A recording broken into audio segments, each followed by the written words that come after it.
Hey, what's up, guys? This is Team Hard Life Captain Alberto Zertuche, and I've got our upgraded version of the underwater goldfish camera. I've added more float to the camera itself, and I've actually added a small float to the hook section above that, and I've also increased the distance a little bit by about 4 inches. The reason why I'm doing that is because I'm trying to get more of the action on the camera from the bait getting picked up, messed with, or anything like that, but also to open up the angle of the area we're fishing. I mean, I'm wondering if the fish aren't sitting on bottom. So it really, it can't be this much water and no big fish around. So let's see how it looks. Gotta bite, gotta bite. I think I got a lot of stress on my mind. It's a nice day to go. Yeah, I gotta learn. I'ma call up the whole team.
Alright, guys, so one of the main things with the camera is we've been testing it out at nighttime, putting on the underwater camera. Well, since we added the floats on there, I didn't know how much float to add, so that way we can get a different angle. And what I was looking for is at least a 20 to 40 degree up angle from the floor to see what was going on. One of the things that I did kind of anticipate was that when a fish hits the bait or something like that, that it would go off camera for a second or teeter-totter back and forth in the current and stuff like that. And that's what you can kind of see there. I really don't see the seafloor bottom, but I think that's what that circle is right there on the bottom. And what I've done right here, the speed is 8 times as fast. And this is about an hour worth of footage right here, and there's something very interesting that happens along the way, and it's something that I'm so glad we got a camera going on it. And I almost missed it as I was slipping through because no big fish were there, but like I said, thinking outside the box and trying to figure things out is what I do. And this is something that really caught my eye, and I'm glad it did, so I'm going to share it with y'all.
So as the video continues, you can see the green light start to kind of expand.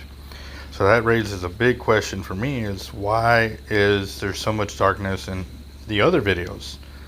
And so what I did was I went ahead and slowed it down, and you can actually see that the water's not going really fast. And actually this day we were throwing just pyramid weights and coin weights, and the oh man, I went brain dead, guys. I really went brain dead. The claw weights. Okay, so now that I got that figured out again, but if you sit here and watch, the light seems to spread out throughout the screen and starts to light everything else up. So that raises a big question to me as to why in all the other videos it's not doing that. And this is something that I'm actually going to bring up with the Go Fish guys and try to figure out what's going on, because obviously, you know, light will penetrate dark water up to a certain distance, obviously, but for us to catch it on film is a whole nother ball game, and I really want to know why it's doing that. And you can see it starting to light up a little bit more around the edges. It's not such a distinct circle where you can't see everything. So like something hit it, but you can still see, you know, the light around the edges. Look at that. You see, like there's something on the lens, I guess, but you can now see more around the screen. So it really has me wondering what went on to make that happen. You know, maybe it's floating up a little higher, I don't know, but it didn't look like anything else moved. And wow, look, almost the whole screen is lit up. This is really interesting. So I am really eager to find out what the guys at Go Fish Camera will have to say about this video right here, because this is really interesting. Or maybe, like I said, I don't know. They're just so many things. But yes sir, I'm definitely excited that we're seeing this, because now it's telling me that either one, maybe I'm on the right track of adding enough float for it to not be reflecting right off the bottom and like blinding the whole screen. Maybe that's what's happening. So this is really exciting, guys. Maybe something simple, but it's really exciting for me. So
So again, toward the end, it wants to expand, and I'm really thinking that maybe it's because, oops, something hit it right there.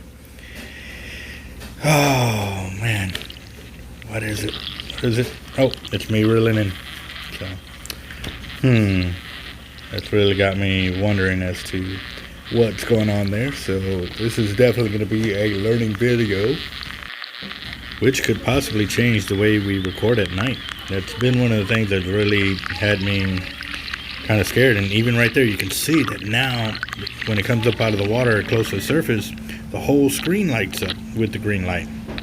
There's got to be something that's really happening down there. And I'm thinking maybe I need to get more float and get it off the bottom so where it's not reflecting off the bottom. I really do believe that has something to do with it. So stay tuned, guys. I'm kind of listening to this, but like I said, I'm still going to forward this over to them and see what happens. So stay tuned, guys.